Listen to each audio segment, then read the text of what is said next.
I'm Aaron from PhoneDog.com, and let's say you want that Nokia Lumia 800, but you don't want to import it at high rates from overseas. You know, you're paying $500 or $600. You're not getting that carrier subsidy. If you want a great Windows phone this holiday season that's pretty packed to the gills with features, take a look at the HTC Radar 4G. Now, this is available now on T-Mobile. It's packing a 1 GHz processor, a 3.8-inch display, a front-facing camera, has a rear camera as well that shoots video at 720p. So it may not be the highest-end device, but in terms of Windows Phone, it's got enough to get the job done. Now, is this a device for you? We'll take a look in the review, but first, I'm going to give some love to my boys at Best Buy Mobile. When you go into Best Buy Mobile to get this device, you'll walk out without dealing with rebates, dealing with paperwork, waiting 8 to 10 weeks or whatever it is now, 3 to 5 weeks depending on the carrier, to get your mail-in rebate back. You won't deal with debit cards. At Best Buy Mobile, you'll get the after rebate price on this HTC Radar 4G or whatever phone you get this holiday season. Let's take a look at it. HTC Radar 4G, is this the device for you? Should you wait for one of the Nokia Windows phones, or should you just hold off altogether and see what comes out in the coming year? We'll find out starting right now. So let's say you're a Windows Phone fan and you really like the Nokia Lumia 800. You like the way it feels. You've liked it since it was announced in Nokia World, but unfortunately it's not available in the US. So if you want to buy it, you're going to have to purchase it unsubsidized. So you're looking at $500, $600, maybe $700 to bring it over into the States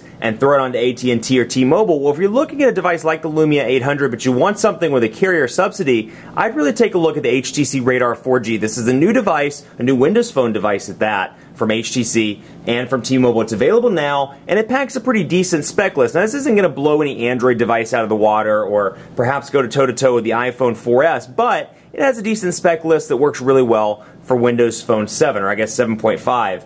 Now, it has a 1 GHz processor, Snapdragon processor, has a 3.8-inch WVGA LCD, it's got a camera on the back that's capable of shooting video at 720p, a 5-megapixel camera, and then it has a front-facing camera as well, since Mango supports video calling. So you get some nice goodies, and it's packed in this body that looks a lot like the HTC Flyer, and it has a 1,520 milliamp hour battery, which you can pull this off down here, and you can see the SIM card slot, and then the battery itself is non-removable to my knowledge, unless this pops up. I don't think it's actually removable. And I just pulled the SIM card out, so we may have to do a little bit of a restart, but that's okay. 1,520 milliamp hour battery, so it's packed down in there, and you got this nice build that looks really nice. It can definitely go toe-to-toe in the design department with the high-end Android devices, with the iOS devices like, of course, the iPad 2 and the iPhone 4S. Let me get this back in there. There we go. Okay. So you can see over here on the side, camera shortcut button, volume rocker, then you have your capacitive buttons down here at the bottom. You have back, you have Windows, or home, I guess, and then search. You have your front-facing camera, a nice earpiece up there. Got the 3.5mm headphone jack, power button, speaker on the back, new Windows Phone logo, and then your micro USB charging port over here on the left side. So like I said, it looks good. It looks a lot like the HTC Flyer, the unlocked version at least, of the HTC Flyer. And you can see also one thing I meant to mention, 5-megapixel camera, but it has a f2.2 lens, which is really nice. So again, a decent device that should be priced pretty well. I haven't taken a look at T-Mobile's site recently, but I'm assuming it's somewhere around the $100 price range, $150 if I remember right. But it's packing Windows Phone 7.5, so Mango, and out of the box you get the typical Windows Phone stuff. You get Xbox Live, you get HTC Hub, HTC Watch, you get music and videos, of course, which is Zune built into this device. You get T-Mobile's My Account, Netflix, Notes, Office, and then you get Telenav GPS, and then you get T-Mobile TV. So you get some T-Mobile stuff pre-installed, but it's not too bad. And then, of course, you can do your typical home screen customizations that you've seen from the past. Now, I really do like the Metro UI has kind of grown on me. It's called Metro UI if you're not familiar with the Windows Phone. It's intended to be modeled after subway tiles, and it really looks good. And one other thing I forgot to mention, this is a 4G device. It runs on T-Mobile's 4G network, HSPA+, and it has a theoretical peak of 14.4 megabits per second. So this isn't going to come anywhere near the Amaze 4G or the, I feel like I'm saying, it's not going to come anywhere near a lot, but it's really a good device.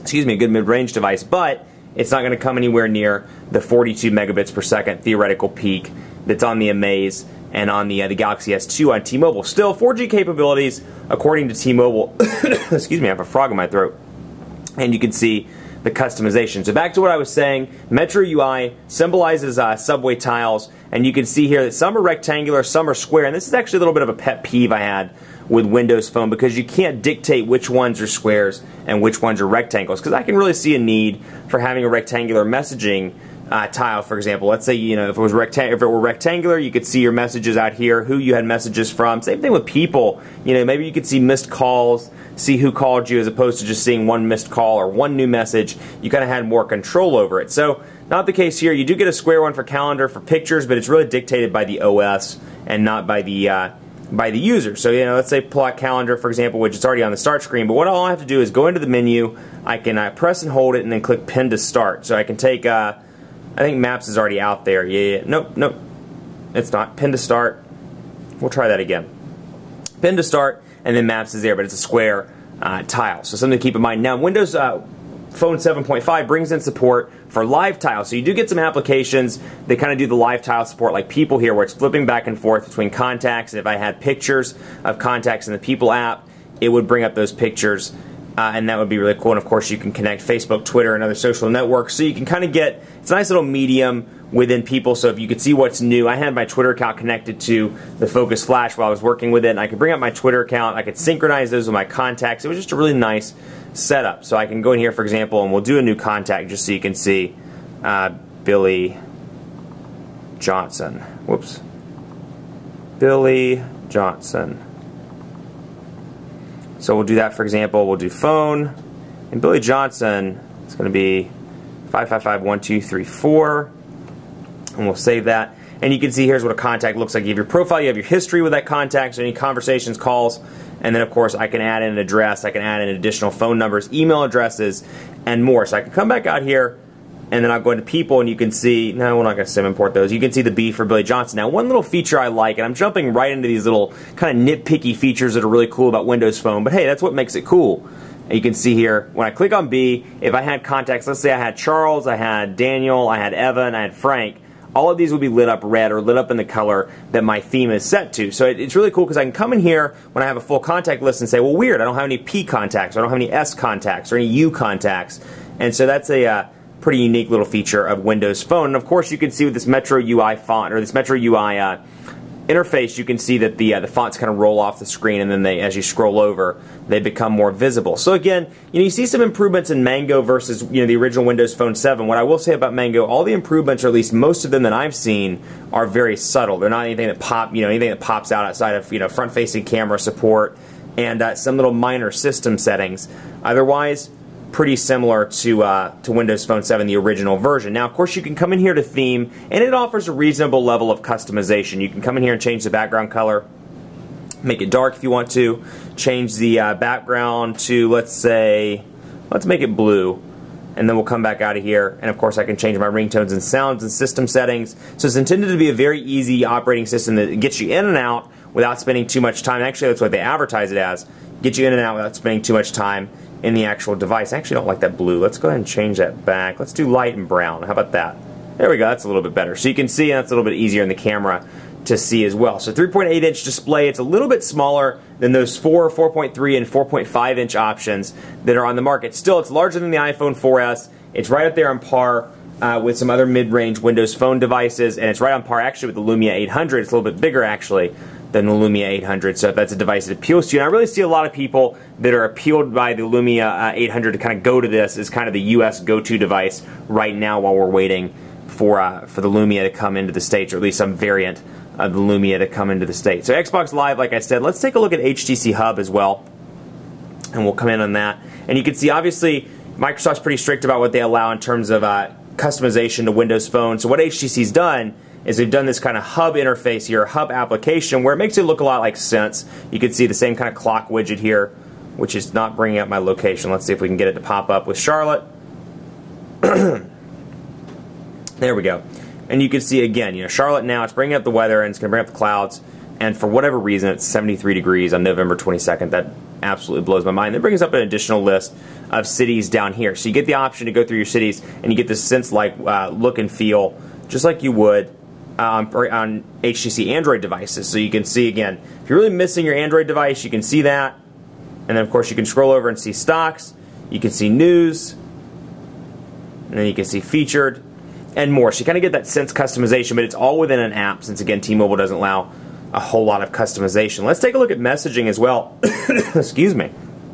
And chat, flirt, or meet with local singles absolutely free. Get 60 minutes Oh my OMGs. Actually, how about, oh my goodness. And of course it's going to correct it. Oh my goodness. I want to meet some local singles.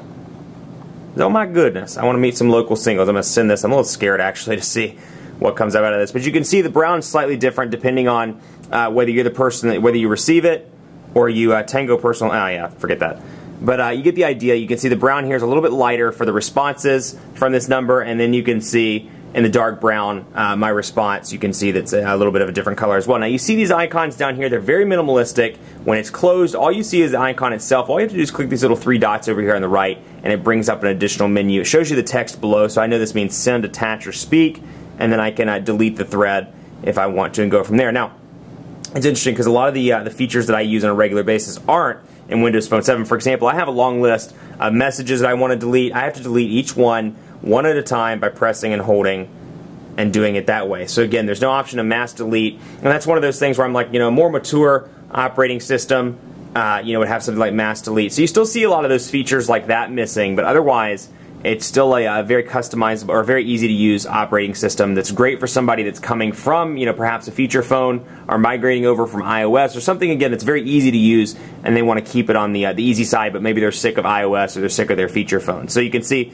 3.7 or 3.8 inch display here. Here's what it looks like in landscape mode, and there's what it looks like in portrait mode.